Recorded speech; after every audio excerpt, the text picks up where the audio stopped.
BJP का नया राष्ट्रीय अध्यक्ष कौन होगा? होली से पहले इस सवाल का उत्तर मिल सकता है। रेस में दक्षिण भारत के 3 बड़े चेहरे बताए जा रहे हैं और कौन-कौन चेहरा इस रेस में है, आइए इस वीडियो में जानते हैं। नमस्कार, मैं आपके साथ लक्ष्मी।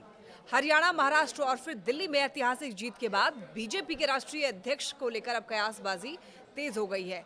पीएम नरेंद्र मोदी और केंद्रीय गृह मंत्री अमित शाह के साथ संघ की कसौटी पर कौन सा चेहरा फिट बैठेगा, इसको लेकर कई नामों की चर्चा हो रही है।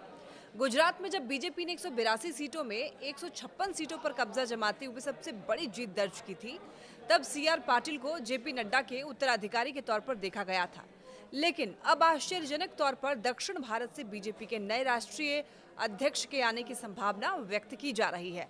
बीजेपी के 3 नेताओं के नामों की चर्चा भी है और दावा ये किया जा रहा है कि ये तीनों नामों पर बीजेपी और संघ दोनों की सहमति बन सकती है। अगर ऐसा होता है, बीजेपी को दक्षिण में अपना विस्तार करने में मदद मिलेगा और बीजेपी और आरएसएस बीते कुछ महीनों से बीजेपी का नया राष्ट्रीय अध्यक्ष चुनने के लिए माथापच्ची कर रहे हैं। लिस्ट तैयार है, बस किसी एक नाम पर सहमति बनाने और अनाउंसमेंट की देरी मानी जा रही है। और ये भी माना जा रहा है कि देखिए 10 से 20 मार्च के बीच में अध्यक्ष के नाम का ऐलान हो जाएगा। नया अध्यक्ष चुनने के लिए 2 तरह के डिस्कशन देखिए अभी इस वक्त चल रहे हैं। पहला है कि किसी ऐसे लीडर को अध्यक्ष बनाया जाएगा जो संगठन चलाने में माहिर हो, आरएसएस बैकग्राउंड का हो और चुनावी रणनीति में खुद को साबित कर चुका हो।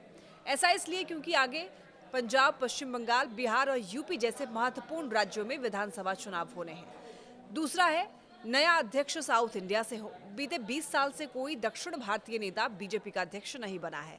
दक्षिण अब भी बीजेपी के लिए अभेद है, जिसे अगले लोकसभा चुनाव में भेजने की तैयारी है।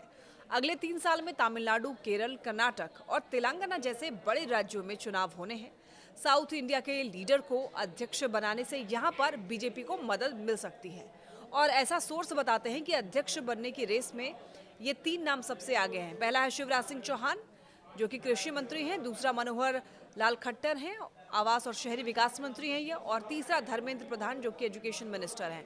और तीनों नामों के अलावा देखिए बीजेपी के राष्ट्रीय महासचिव बीएल संतोष, वहीं कोयला मंत्री जी किशन रेड्डी भी अध्यक्ष पद के दावेदार हैं। राष्ट्रीय महामंत्री सुनील बंसल और सेंट्रल मिनिस्टर भूपेंद्र यादव भी रेस में हैं।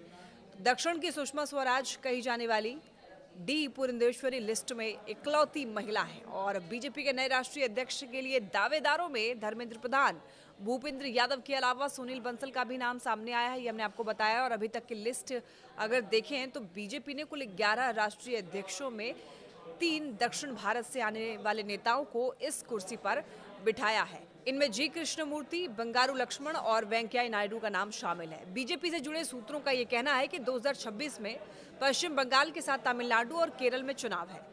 बीजेपी राष्ट्रीय अध्यक्ष की नियुक्ति में भविष्य में संभावित विस्तार को ध्यान में रखकर फैसला ले सकती है।